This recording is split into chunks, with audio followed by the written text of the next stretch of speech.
This report is based on Amazing Polly's recent video, Is This Torture?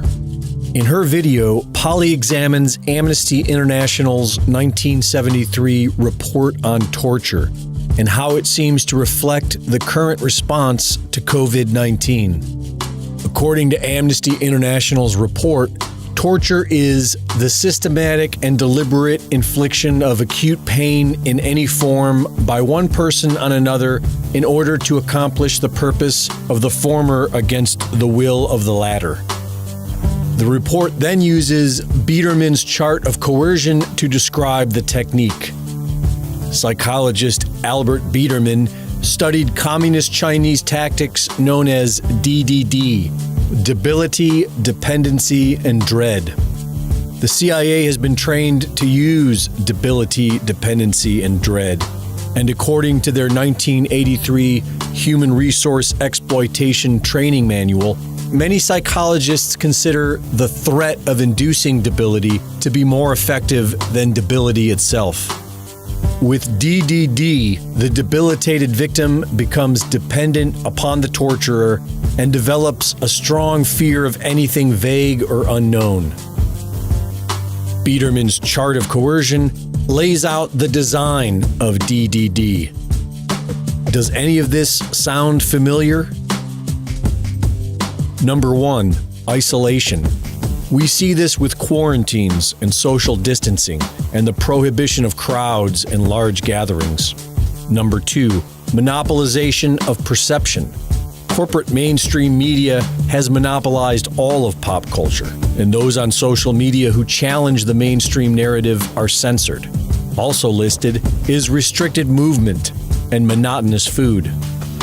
Number 3, induced debilitation and exhaustion. Gym closures, church closures, losing your job, school closings, and wearing masks all day long increase stress and provokes exhaustion and debilitation.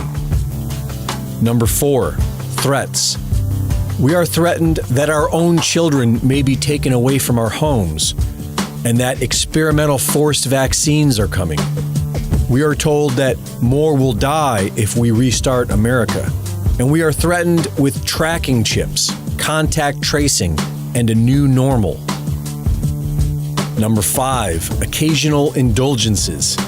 Here we find fluctuations of interrogators' attitudes, such as BLM protests are good, Trump rallies are bad. Walmart is okay, but small businesses are not. The torturer will provide occasional indulgences such as rewards for partial compliance. If you just wear a mask, someday we can return to normal. Number 6, demonstrating omnipotence and omniscience.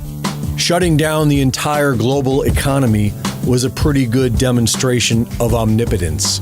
Huge fines and jail for people not wearing a mask. We see the omniscience with Anthony Fauci, Bill Gates, and other official experts.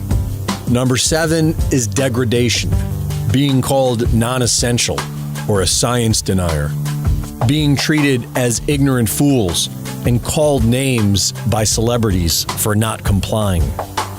Number 8, enforcing trivial demands. This final step develops habits of compliance. Enforcement of minute rules such as standing 6 feet apart, following arrows, and showing support for violent BLM protests. Also, according to the report on torture, many victims become ill as a result of coercion, and more than half the illnesses listed in the report can be easily diagnosed as COVID-19 according to CDC guidelines. Do you really think that this is all a coincidence? Or are the people of the world being subjected to an advanced form of torture, coercion, and mind control? For Infowars.com, this is Greg Reese.